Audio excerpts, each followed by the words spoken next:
Hello नमस्कार प्यारे बच्चों। आज हम पढ़ेंगे प्रश्नोली 8.1 का प्रश्न नंबर 9।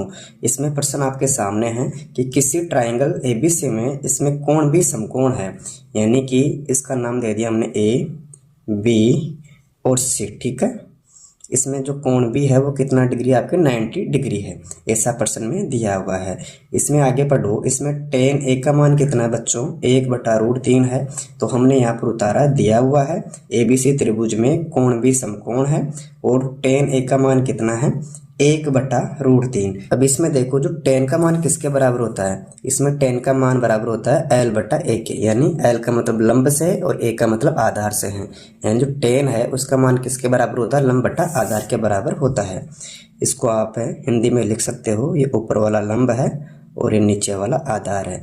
तो बच्चों आपके सामने लंब हो जाएगा 1 और आधार कितना हो गया √3। ठीक है, यानी आप लोग पाइथागोरस प्रमेय पढ़ते हो, उसमें आधार, उसमें कर्ण, उसमें लंब तीनों होता है। तो आपके सामने जो लंब आ गया इसमें आधार है, तो हमें किसका मान ज्ञात करना है, हमें सबसे बड़ी भुजा कर्ण का मान निकालना। ठीक है, हम ज्ञात करेंगे सबसे बड़ी भुजा कर्ण का मान। ठीक है, पाइथागोरस प्रमेय के द्वारा हम किसका मान ज्ञात करेंगे, AC का मान निकालेंगे। ठीक है, यानी आपके सामने AB का मान है और BC का मान है। अब किसका मान ज्ञात करना है, AC का मान ज्ञात करना है। अब इसमें ज्ञात करेंगे सबसे बड़ी भुजा कर्ण, तो इसके बराबर होता है आधार स्क्वायर प्लस यहाँ पर करते हैं लंब का होल स्क्वायर। ठीक है, अब मुझे बताओ इसमें जो सबसे बड़ी भुजा कर्ण है उसका नाम क्या है, AC है। तो मैंने यहाँ पर लिखा AC, स्क्वायर है तो स्क्वायर कर दिया, आगे चिन्ह बराबर का है। अब बच्चों देखो आधार है, तो इसमें आधार कितना है, BC का मान √3। तो मैंने यहाँ पर लिखा √3 का होल स्क्वायर, आगे साइन प्लस का आएगा। फिर आपके सामने लंब है, इसमें देखो हाइट कौन सी है, AB है और AB का मान कितना है 1 है, तो मैंने यहाँ पर स्क्वायर लगाया। ठीक है, अब इसका वर्ग करेंगे, यानी जो √3 है इसको 2 बार खोलेंगे, यानी √3 इंटू √3 करेंगे। मैं आपके सामने करके बताता हूँ। इस √3 को √3 से गुणा कराते हैं तो संख्या वही प्राप्त हो जाती है 3। यानी इसी प्रकार √7 इंटू √7 करेंगे तो इसका मान कितना आ जाएगा, 7 आ जाएगा। तो हमारे पास में कितना है, √3 का वर्ग है, इसको 2 बार मल्टीप्लाई करेंगे तो हमें कितना प्राप्त हो जाएगा, 3। तो मैंने यहाँ पर लिखा 3। ठीक, आगे चिन्ह है प्लस का।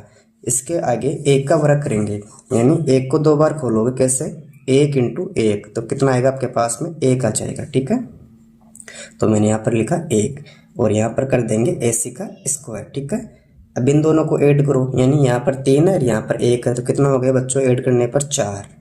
ठीक है, तो मैंने यहाँ पर लिखा AC। अब देखो यहाँ स्क्वायर है, उसका मतलब होता है वर्गमूल, तो AC बराबर कितना आ गया, यहाँ पर √4 है, इसका वर्गमूल कितना आ जाएगा बच्चों, 2 आ जाएगा।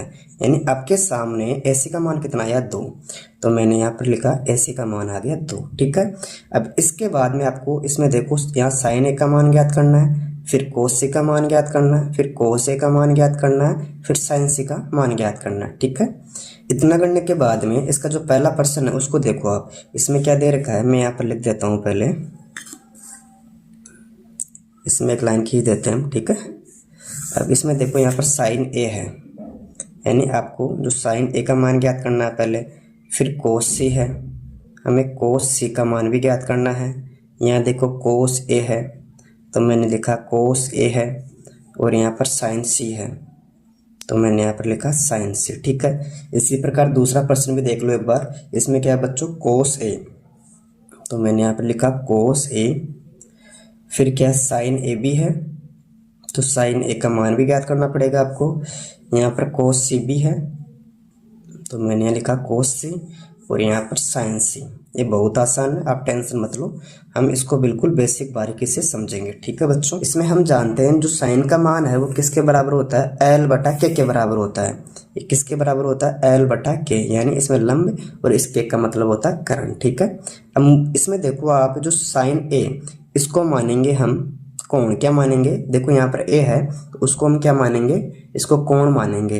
तो इसके सामने वाली भुजा क्या होती है, लंब। इसका हमने पिछला वीडियो देखा था, तो हमने क्या देखा था, जो कोण के सामने वाली भुजा होती है वो क्या कहलाती है, लंब कहलाती है। ठीक है, तो हमें क्या देखना है, जो sin A है उसके सामने वाली भुजा कौन सी है, यह है, तो इसका लंब यही तो हो जाएगा।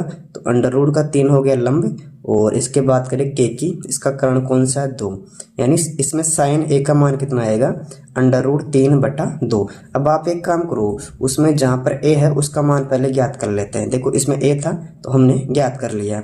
अब देखो यहाँ पर कोस ए है, तो आपको देखना है कि कोस का मान किसके बराबर होता है। इसमें देखो बच्चों, जो कोस का मान है इसमें a/k के बराबर होता है। इस a का मतलब आधार है, इस k का मतलब कर्ण है। तो प्यारे बच्चों, मैं यहाँ पर लिखता हूँ कोस a की बात हो रही है। मैंने क्या बोला, जहाँ पर कोण a है उनके बराबर उसका मान ज्ञात करेंगे। तो बच्चों देखो, कोस का मान किसके बराबर बताया हमने अभी, आधार बटा कर्ण के बारे में। तो मैंने यहाँ लिखा a/k, ठीक है। अब देखो इसमें जो सामने वाली भुजा है, इसके सामने वाली भुजा लंब हो जाएगी, और ये आधार और ये कर्ण, और हमें क्या चाहिए, आधार चाहिए। तो आधार का मान तो आ गया 1, ठीक है। इसके बट्टे में कर्ण आएगा, बोलो कितना है कर्ण 2, यानी हमारे पास में जो साइन ए है इसका मान √3/2, इसमें कोस ए है इसका मान 1/2।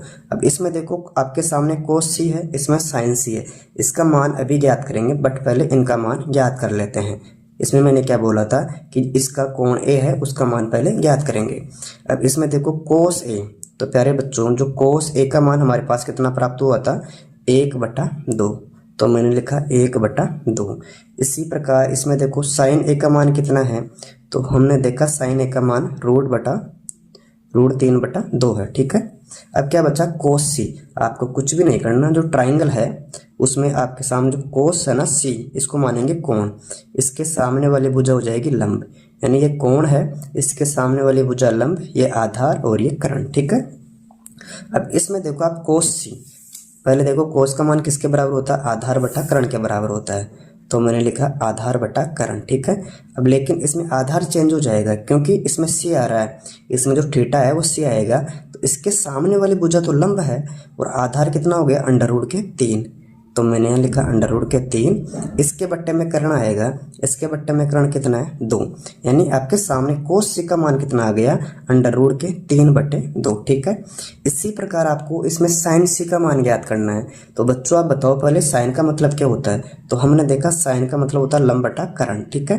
अब इसमें कौन सा लंब होगा, इसके लिए आपको देखना पड़ेगा थीटा सी को, ये वाला कोण, इसके सामने वाली भुजा लंब, और देखो इसमें लंब कौन सा 1 है, तो 1 आ गया, और इसके बट्टे में कितना है कर्ण, देखो यहाँ कर्ण कितना 2 है, 1/2, यानी इसमें साइन सी का मान कितना है 1/2, इसमें भी आप 1/2 कर सकते हो। इसमें कोस सी का मान कितना है, देखो कोस सी का मान √3/2 है, यानी अभी तक हमने इनका मान ज्ञात किया है। अब इसका पहला प्रश्न हल करते हैं। अब देखो बच्चों पहला प्रश्न क्या है, मैं यहाँ से नोट डाउन करता हूँ। इसमें दे रखा था पहले साइन ए, ठीक है, यहाँ पर कोस सी, ओके, आगे चिन्ह प्लस का है, फिर कोस ए, आपको प्रश्न ऐसा कैसा उतारना है, और यहाँ पर साइन सी, इसका पहला प्रश्न है। अब क्या करना है, जो आपने प्रश्न उतारा है इनका मान आपको फिट करना पड़ेगा, ठीक है। अब देखो इसमें पहले साइन ए का मान कितना है, आपको इतना ही देखना है कि साइन ए का मान आपके पास में कितना आया है √3/2, तो मैंने यहाँ पर नोट डाउन किया √3/2। इसके बाद में कोस सी का मान देखना है, तो बच्चों ये रहा कोस सी का मान कितना है √3/2, तो मैंने यहाँ पर लिखा √3/2, ठीक। आगे चिन्ह प्लस का है, इसके आगे आएगा कोस ए का मान, तो बच्चों आप देखो कोस ए का मान कितना है 1/2, आप यहाँ से सावधानी से उतारना, ठीक है।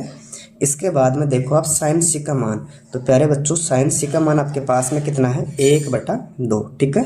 ये इसका पहला प्रश्न हो गया। अगर आप चाहो इसी का दूसरा प्रश्न आप यहाँ कर सकते हो, ठीक है।